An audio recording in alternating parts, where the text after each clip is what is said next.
नमस्कार दोस्तों, news today में आपका स्वागत है। महाराष्ट्र में सीट बंटवारे को लेकर कांग्रेस नेता राहुल गांधी नाराज। जैसा कि आप जानते होंगे, महाराष्ट्र विधानसभा चुनाव में अब 1 महीना से भी कम का समय बचा है। इस बार महाराष्ट्र विधानसभा चुनाव में 2 गठबंधन के बीच सीधा मुकाबला है। एक तरफ महायुति जिसमें बीजेपी, एनसीपी अजीत पवार और शिवसेना शिंदे गुट है, तो वहीं दूसरी तरफ महाविकास आघाड़ी या इंडिया ब्लॉक कहिए, इसके अंदर कांग्रेस, शिवसेना उद्धव ठाकरे और एनसीपी शरद पवार। महायुति यानी एनडीए गुट में लगभग सीट शेयरिंग का फॉर्मूला तय हो गया, लेकिन जो महाविकास आघाड़ी है, एमवीए है, इसमें अब तक सीट शेयरिंग का फॉर्मूला तय नहीं हो पाया।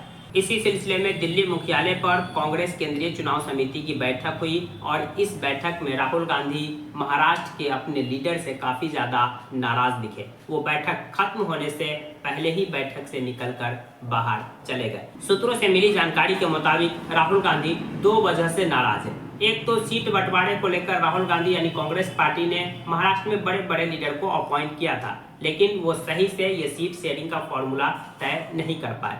राहुल गांधी इस बात से नाराज थे कि कांग्रेस का गढ़ कहा जाने वाला विदर्भ की कई सीट और मुंबई की कई सीट शिवसेना यूबीटी के दबाव में कांग्रेस के जो महाराष्ट्र के लीडर है वो शिवसेना यूबीटी को दे दी है। दूसरी नाराजगी कांग्रेस प्रत्याशी के नाम को लेकर थी, यानी कि महाराष्ट्र कांग्रेस के लीडर जिन प्रत्याशियों के नाम केंद्रीय चुनाव समिति जो कांग्रेस की है उसके पास स्क्रीनिंग के लिए भेजी, उनमें से कई नाम को लेकर भी राहुल गांधी नाराज दिखे। हम आपको बता दें, इससे कुछ दिनों पहले महाविकास आघाड़ी के अंदर सीट शेयरिंग को लेकर के कुछ हद तक बात बनती दिखी।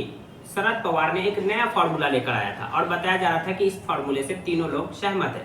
शरद पवार का नया फॉर्मूला यह था कि 85-85 सीट पर तीनों जो गठबंधन के बड़े दल है, जिसमें कांग्रेस है, शिवसेना है और एनसीपी है, ये चुनाव लड़ेंगे।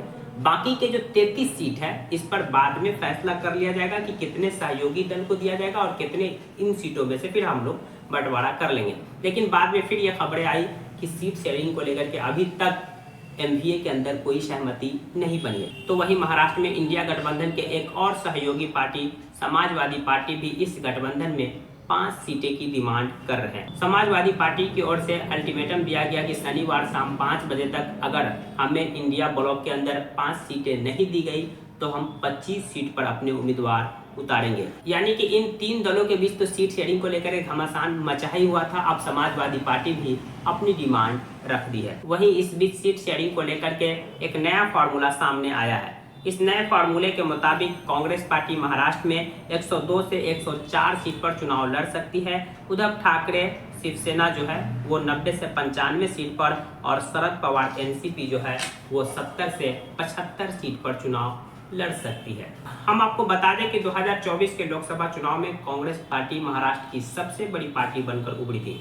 ऐसे में कांग्रेस पार्टी और राहुल गांधी समेत जो तमाम कांग्रेस के सीनियर लीडर है, उनका डिमांड है कि अगर सबसे बड़ी पार्टी हम है, मेरे पास वहां लोकसभा में 13 सांसद जीत के आए हैं, तो हम ज्यादा से ज्यादा सीट पर चुनाव लड़े।